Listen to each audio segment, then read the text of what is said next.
Hello, Melissa. Welcome, welcome again. It's such an honor to have you as our guest expert speaker. Again, we had so many comments come the last time you were on this show, and we felt that, oh, I call it a show. I do like that. Expert speaker show on the Empowered Parents group. Yay. And we had so many parents join in and comment and even said they missed it and they would have liked to ask questions. And they wanted more of you. So they asked, and you're here again. And today we are talking about lifestyle tips to support our parenting journey, because so easily we can forget that in the busyness and so much going on. So we'd love to hear from you. Tell us a little bit about you. Tell us a little bit about your family, and what tips do you have to share with us today? Okay, well, thank you for having me. I love being here and sharing what knowledge I have. I am a mother of three. I've got two adult children and a teenager. Knowledge I have. Started parenting quite young, so I feel like I've been a parent forever. And yeah, I've learned a lot from my own children for sure. So it's funny how they do teach us quite a bit, don't they, about ourselves. And yes, I've been a nutrition coach for 6 years, and I'm very inspired to share more of the nutrition and lifestyle, healthy lifestyle message with parents as well as children. And yeah, I'm really excited to share a couple of tips with you guys. So my first one is having a healthy morning routine for parents and for children. And I think that we can get caught up in that kind of routine of waking up. We feel quite slow and sluggish. And then and especially with children, drag our feet. Before we know it, we're running out of time. And then that rushy kind of feeling and sensations come in. So it's good. Yeah, for so many parents, their morning routine is waking their kids up and getting them out of bed. Yeah. So, yeah. So how do we overcome that? Well, I think it's good if we create our own morning routine that works really well for us. And sometimes that actually means we do need to get up that bit earlier so that we are up before our children and we are calm and we are relaxed and we've done the things that we need to do in the morning to support ourselves. And then giving our kids that time. So sometimes my son says to me, "Why do you wake me up so early?" But I feel that it's so much beneficial for him because he doesn't have to rush around, and we can be really present and just start our morning in a nice calm state. So one of the biggest things you can do as part of your morning routine is to actually drink water. And so what a lot of us do as parents is we run for the coffee, and our kids sort of wake up and we fasted all night. So we've spent the night sleeping. Yeah, we feel we need that adrenaline rush to support us through all that we need to do through the day. Yes. Yeah. So just, yeah, getting water into our kids and ourselves before we do anything else. And it could be that we just sit and drink some water. Room temperature water is the best first thing in the morning, and just a decent amount of water in the morning before we start our coffee routines or our tea, and our kids start getting into their breakfast. Lovely. Can I add to that morning routine for parents to be aware of their state? So just a few breaths as well, connected to your body. Check in. Is there anxieties about the day? Be with it. Breath, staying connected to your breath. And I often encourage some movements, or get yourself in state. If you've got young kids and you know that it's going to be demanding on you, get yourself into state, put on some music, move your body, get into state, care for yourself, nurture yourself. And like you said, drink that water. You might need to wake up a few moments before the day begins.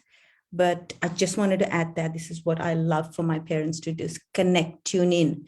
Otherwise, we have all that anxiety in us. And then when we meet our kids, they've just woken up, starting their day, and we just bombard them with the anxiety. You remember you need to do that. Don't forget to do that. You never remember. You never allow yourself. And a big smile. Take your biggest smile to your kids every morning, no matter what. You might be disappointed in them in the night before, but smile. Even physiology supports our state. So just wanted to add that. Absolutely. I love it. Yes. And sometimes if me or my son wake up and we are feeling a bit cranky, we put the music on and I do some silly dancing in the kitchen. Yes. And, that sort of stuff really does work and it just changes your whole outlook. So I think if we are in that rush or we have that anxiety, like you said, it just has a flow-on effect for the rest of the day. And like you said, and it affects the energy in the home. So change the energy in the home. And our kids are in tune with that, with their natural state of joy. So if you want your kids to stay in tune with you, tune in to your natural state of joy and meet your kids there.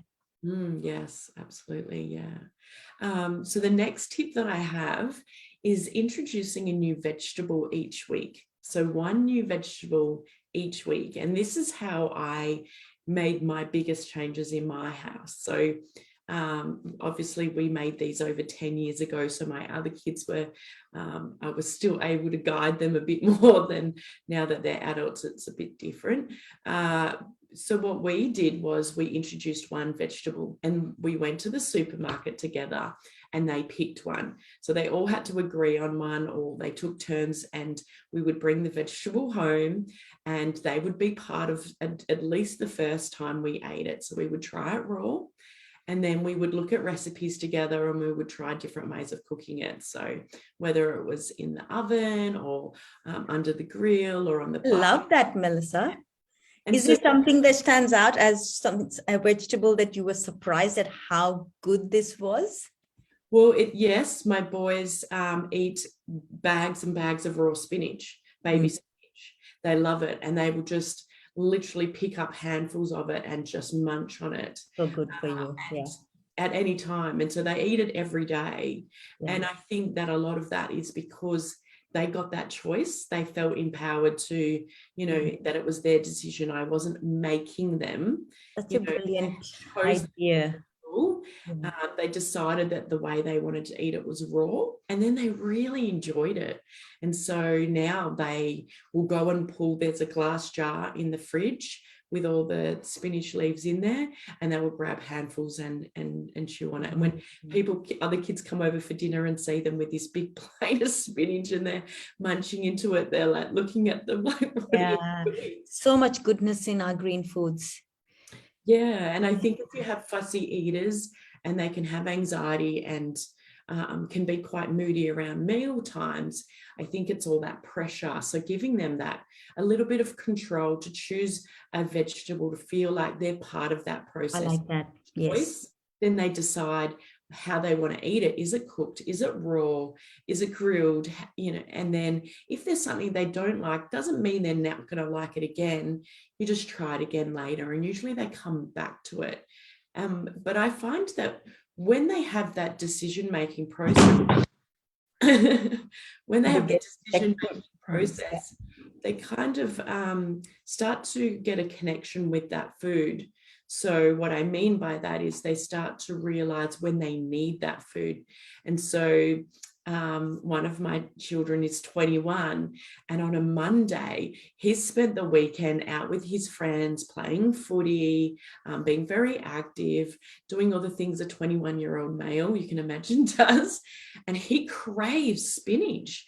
And so that's him having that connection with the food and knowing he needs to kind of cleanse himself and put that energy back in by introducing all those healthy foods again. And so Monday, he really gets stuck into that dark green leafy vegetables. And I love seeing that connection that he has with that vegetables. Obviously, he has connections with other vegetables, but that one and knowing what it's going to do for his body, just the same as my 13-year-old does. So it's really great seeing the different ages and them being connected to with what their body needs. Yeah, I'm definitely gonna do that one because I find myself going to, especially the Asian food stores, and you see all of these different vegetables and you've never heard these names. And I'm always tempted to just bring it home and go online and see what recipes we can follow to do with it. So, today we have Google. Back in the day, we didn't. So I we're know. really not limited to the adventure, to dive into the adventure of food. Yeah, and I'll do that with my girls. Yeah, and I think also not following, what's the norm with how you eat it either. So when we brought Brussels sprouts home, my daughter loved them cooked and she would eat them dipped in tomato sauce, whereas my youngest son wanted to peel the leaves off as if they were little cabbage leaves. So he would sit and pick and peel all the leaves off until he had a plate of Brussels sprout leaves. Now, if I got him to eat the whole thing, he found it spicy and bitter, but he loved eating like the leaves on there, like all broken off. So I think it's letting them be adventurous with the food, give it to them, and also see how they play with it and what they do with it. Can I share my favorite way of eating Brussels sprouts? Absolutely. Chopped in the center, tossed in olive oil, chili flakes, garlic salts, and in the air fryer. Yes. Oh my gosh, divine. I know, right? Well, that's the thing. There's so many different ways that we can create all these foods. And when we dish up food, you hear, oh, they didn't like it, but it might just be the way you did it. So always trying different ways and letting them be part of that as well. I think that's right. Really We're getting lots of comments coming through saying, love the way you introduce the vegetables. Great tips, great advice. Yeah, lots of people commenting that they're loving what you're sharing, Melissa. Thank you. Yeah, and tip number 3 is connecting to what you need. So I find that I love the sound of that. I find again we get so caught up in the busyness that we lose that connection between mind and body. And I feel that when children, really young, you can see that they really are in tune with what they need, because they will say, me, and put their hand out for things. And as they get older, and as we get older, we forget, we just eat or do what we think we need to do, not actually what being in connection with what we need. So teaching ourselves and then our children, what do I need? So, and this is where we can really track our emotional eating or our comfort eating by understanding what do we need. So sometimes we will go, oh, I really feel like having some cake or some biscuits. But what we're actually needing is some comfort and some self-soothing. And our children copy what we do. So when we see us doing that, they would feel like that's the right thing. So we associate happiness and feelings of joy and connectedness from eating cake when it's ingrained in us from our childhood. We celebrated around cake. We celebrated around sweet foods. So it's such good advice. I think my kids do that as well, because I wasn't aware that that's the pattern. And yes, of course, I do that too. So just being aware is so powerful. And when you reach out for that sweet food, you say, what is it that I really need? How do you teach that to your kids, Melissa? It was harder with the other two because they were older when I started practice. But my youngest one, he actually knew, and I felt like he taught me. So he was quite young. And I started to really notice that he would say what I need. And so I learned that myself, and then now teach clients. And it's such a powerful tool, because sometimes they'll wake up and my son, for an example, he plays quite a lot of sport, and he says, oh, I need oranges, Mum, you have to get me oranges today. And what I notice a few days later is he starts to actually feel run down. So he was craving those oranges, that vitamin C, because his body it's expressing itself and saying, we need to have those vitamins and minerals in us to be able to handle the workload you've put onto us, because children get, run down just as much as we do. So having that awareness that that's what they need, or when they're lacking in energy and feeling tired and moody, they may feel that they may feel that they need a certain food, but if they're actually in contact with themselves, in connection with themselves, and say to themselves, what do I need right now? it might actually be to lie down, to rest, to drink a lot of water, instead of going and looking at those comfort foods that they're in a habit of doing. So what do I actually need? So many reasons to be tuned into our body. We can live more balanced lives if we are tuned within instead of being so focused outside. And there you go, even as we eat, tune in. What does my body need? What, as we stay tuned, there's so many answers, and life just becomes easy because we really do, on so many levels, have the answers within us as well. Even in relationships, tune in. How do you feel around this person? What is it saying about you? When you wake up in the morning, tune into your body. What do I need today? What emotions are coming? Let's just be curious. Hold space for yourself, hold space for emotions, hold space when you choose your foods, because your body is you are so powerfully intuitive. We just haven't tapped enough into our own intuition.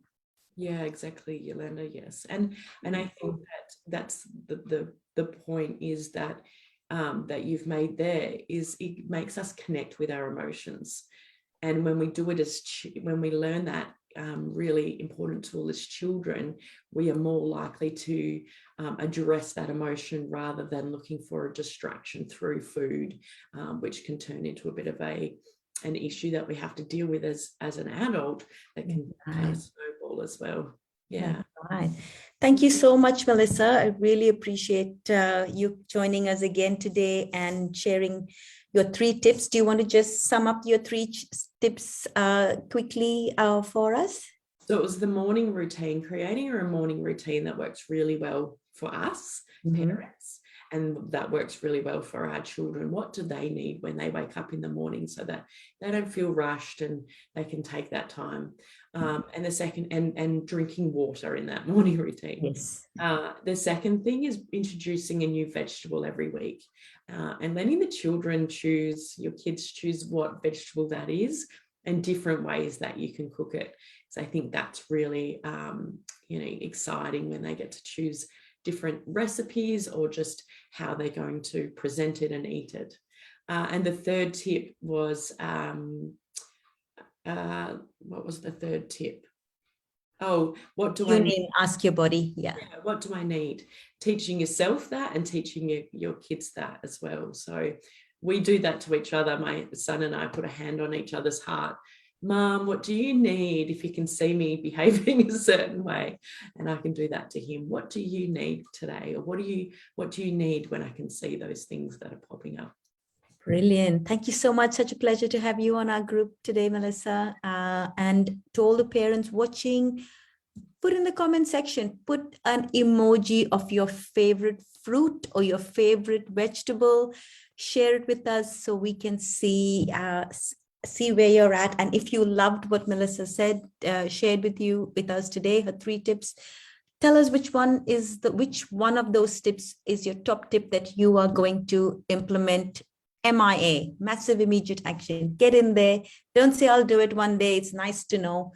Start it today. What are you going to start? Is it that glass of water you're going to start every morning? Is it that vegetable that you're going to engage your kids in selecting? And the easiest one we can start right away is tune into our body and check in. What do I feel like today? What does my body need today? And really stay present with it. Is it emotional craving? Is it something that my body is there signs here that my body is sharing that I can be intuitive about? So do share with us in the comment section. I look forward to hearing from you all. And thank you, Melissa, again. We look forward to seeing you again. Yes, thank you. Thank you.